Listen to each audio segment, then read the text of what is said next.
जय हिंद दोस्तों, कैसे हैं आप सभी। आशा करता हूँ बहुत ही अच्छे होंगे। इस वीडियो में हम आपके लिए लेकर आए टॉप साइंस के प्रश्न। ये ऐसे प्रश्न हैं जो बार बार एग्जाम में पूछते हैं, तो किसी भी एग्जाम की तैयारी कर रहे हैं जहां पर साइंस पूछा जाता है तो यह वीडियो आपके लिए खास होने वाली है। चलिए वीडियो की शुरुआत करते हैं। वीडियो के अंत में फीडबैक जरूर दीजिएगा। हाँ, आप लोग से शिकायत है, आप लोग वीडियो को देखते हैं पर वीडियो को लाइक नहीं करते, तो प्लीज़ वीडियो को लाइक कर दिया करिए और चैनल पर नए चैनल को सब्सक्राइब भी कर लीजिए। देखते हैं पहला प्रश्न क्या है।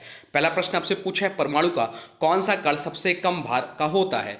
परमाणु का कौन सा कण सबसे कम भार का होता है। प्रोटॉन, न्यूट्रॉन, इलेक्ट्रॉन या पॉजिट्रॉन। तो राइट आंसर हो जाएगा ऑप्शन सी, इलेक्ट्रॉन। इलेक्ट्रॉन का जो कण होता है वह सबसे कम भार का होता है। इलेक्ट्रॉन की जो खोज की थी वह जे थॉम्सन ने की थी, यह भी ध्यान रखिएगा। चलते हैं अगले प्रश्न की ओर। अगला प्रश्न आपसे पूछा है, किस धातु को काटने पर चाकू से आसानी से काटा जा सकता है। किस धातु को काटने पर चाकू से आसानी से काटा जा सकता है। पारा को, लोहा को, सोडियम को या जिंक को।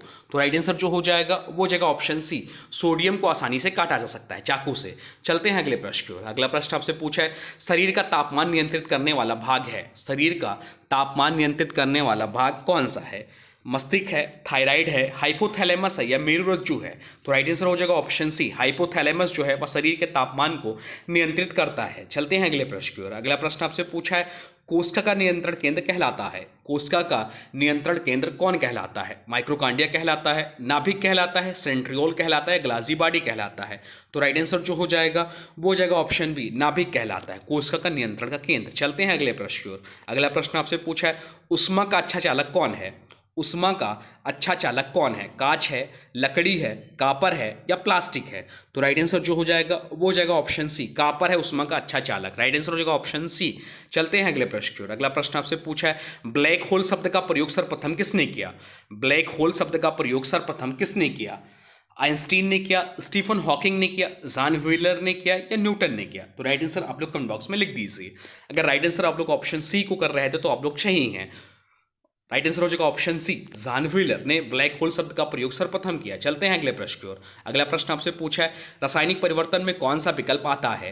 रासायनिक परिवर्तन में कौन सा विकल्प आता है। पिघलना, जलना, वाष्पन या घुलना। तो राइट आंसर जो हो जाएगा वो हो जाएगा ऑप्शन बी, जलना जो है वह रासायनिक परिवर्तन का विकल्प है। चलते हैं अगले प्रश्न की ओर। अगला प्रश्न आपसे पूछा है, दूध में कौन सा शर्करा पाया जाता है।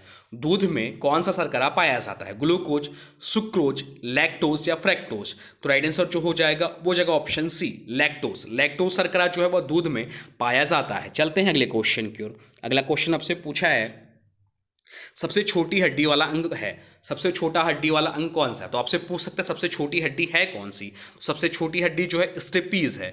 स्टेपीज है जो कि कान के पास पाई जाती है। तो इसका राइट आंसर जो हो जाएगा इस प्रश्न का वो जाएगा ऑप्शन ए। चलते हैं अगले प्रश्न की ओर। अगला प्रश्न आपसे पूछा है, कौन सी गैस जलने में सहायक होती है।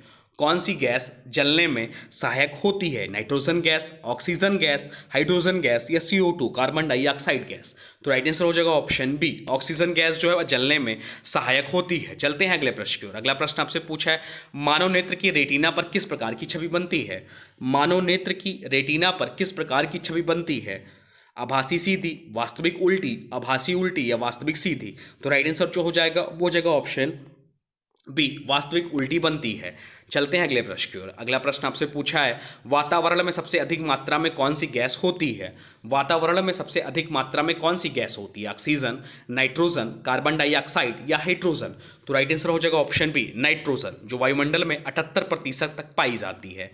तो इस प्रश्न का राइट आंसर हो जाएगा ऑप्शन बी, नाइट्रोजन। चलते हैं अगले प्रश्न की ओर। अगला प्रश्न आपसे पूछा है, थर्मामीटर में प्रयुक्त तरल पदार्थ कौन सा है। थर्मामीटर में प्रयुक्त तरल पदार्थ कौन सा है। जल, तेल, पारा या एल्कोहल। तो राइट आंसर हो जाएगा ऑप्शन सी, पारा, थर्मामीटर में प्रयुक्त होने वाला तरल पदार्थ है।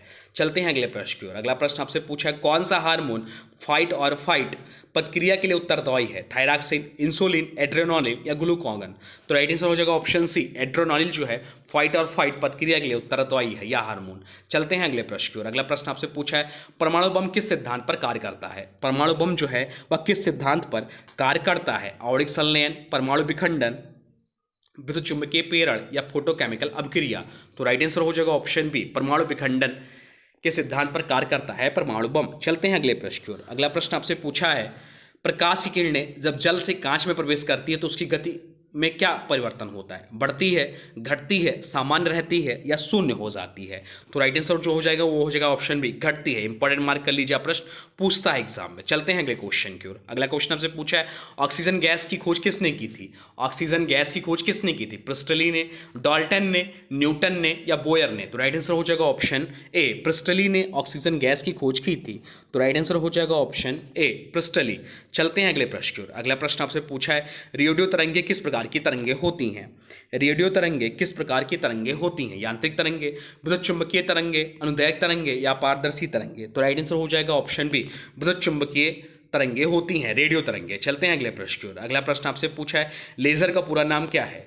लेजर का पूरा नाम क्या है? तो राइट आंसर हो जाएगा ऑप्शन ए। ऑप्शन ए इसका राइट आंसर हो जाएगा light amplification by simulated emissions of radiation, या लेजर का पूरा नाम है। चलते हैं अगले प्रश्न की ओर। अगला प्रश्न आपसे पूछा है मानव रक्त में कौन से दो तत्व सबसे अधिक होते हैं? मानव रक्त में कौन से दो तत्व सबसे अधिक होते हैं? कैल्शियम और फॉस्फेट, प्लाज्मा और आरबीसी, ग्लूकोज और यूरिया, पोटेशियम और क्लोराइड? तो राइट आंसर हो जाएगा ऑप्शन बी, प्लाज्मा और आरबीसी सबसे अधिक होते हैं। चलते हैं अगले प्रश्न की ओर। अगला प्रश्न आपसे पूछा है मानव शरीर की सबसे मजबूत मांसपेशी होती है? मानव शरीर की सबसे मजबूत मांसपेशी किसकी होती है? हृदय की, जांग की, जबड़े की या गर्दन की? तो राइट आंसर जो हो जाएगा वो जाएगा ऑप्शन सी, जबड़े की जो मांसपेशियां होती हैं सबसे मजबूत होती हैं। चलते हैं अगले प्रश्न की ओर। अगला प्रश्न आपसे पूछा है प्रोटीन पाचन का प्रारंभ कहाँ से होता है? प्रोटीन पाचन का प्रारंभ कहाँ से होता है? मुंह से, आमाशय से, छोटी आंत से या बड़ी आंत से? तो राइट आंसर जो हो जाएगा वो जाएगा ऑप्शन बी, आमाशय से प्रोटीन का पाचन प्रारंभ होता है। राइट आंसर हो जाएगा ऑप्शन बी। चलते हैं अगले प्रश्न की ओर। अगला प्रश्न आपसे पूछा है क्लोरोप्लास्ट में कौन सा वर्णक पाया जाता है? क्लोरोप्लास्ट में कौन सा वर्णक पाया जाता है? कैरोटीन, एंथोसाइनिन, क्लोरोफिल या जेंथोफिल? तो राइट आंसर जो हो जाएगा वो जाएगा ऑप्शन सी, क्लोरोप्लास्ट में जो वर्णक पाया जाता है वो पाया जाता है क्लोरोफिल।